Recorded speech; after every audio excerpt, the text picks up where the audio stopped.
Kasih karunia dan damai sejahtera dari Allah Bapa kita dan dari anaknya Tuhan Yesus Kristus menyertai kamu sekalian. Amin. Shalom saudara-saudari, sahabatku semua di dalam nama Tuhan Yesus. Firman Tuhan yang menyapa kita hari ini, hari Rabu tanggal 10 Juni 2026, tertulis di dalam Injil Yohanes pasal 14 ayat 6. Mari sahabatku, kita simak dan renungkan firman Tuhan yang menjadi kekuatan dan inspirasi untuk menjalani hari ini. Demikian, kata Yesus kepadanya, "Akulah jalan dan kebenaran dan hidup. Tidak ada seorang pun yang datang kepada Bapa kalau tidak melalui aku." Gabe didok Yesus matuibana, ahu dodalani dohot hasitongan dohot hanguluan. Dan adong nasahat tu amai ia so marhite sian au. Demikian firman Tuhan.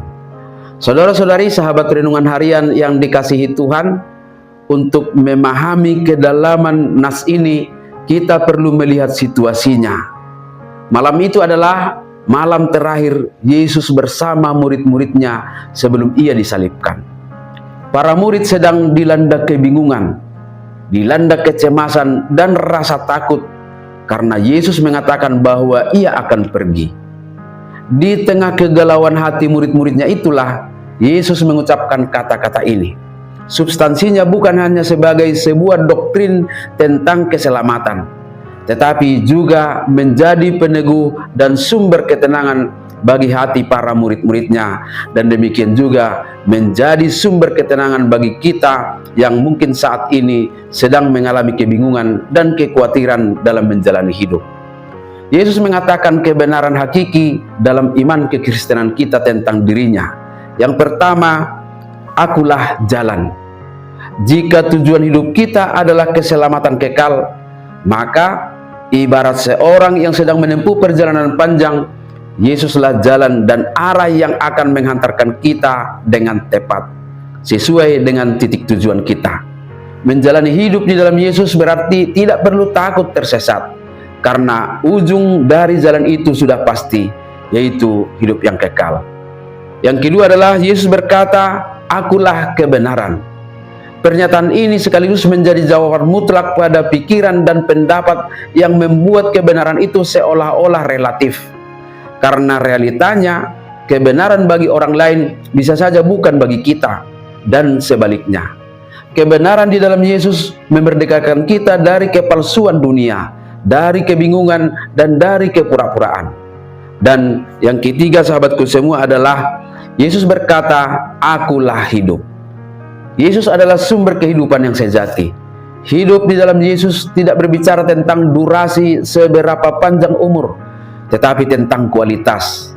Hidup di dalam Yesus adalah hidup yang penuh kelimpahan sukacita dan damai sejahtera.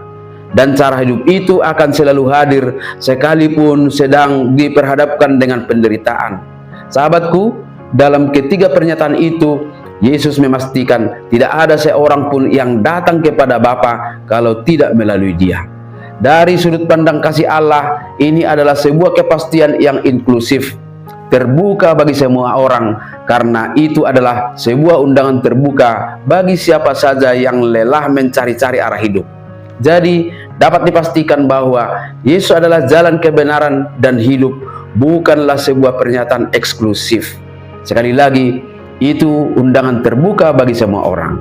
Kita tahu bahwa dosa telah menciptakan jurang yang sangat lebar antara manusia dengan Allah.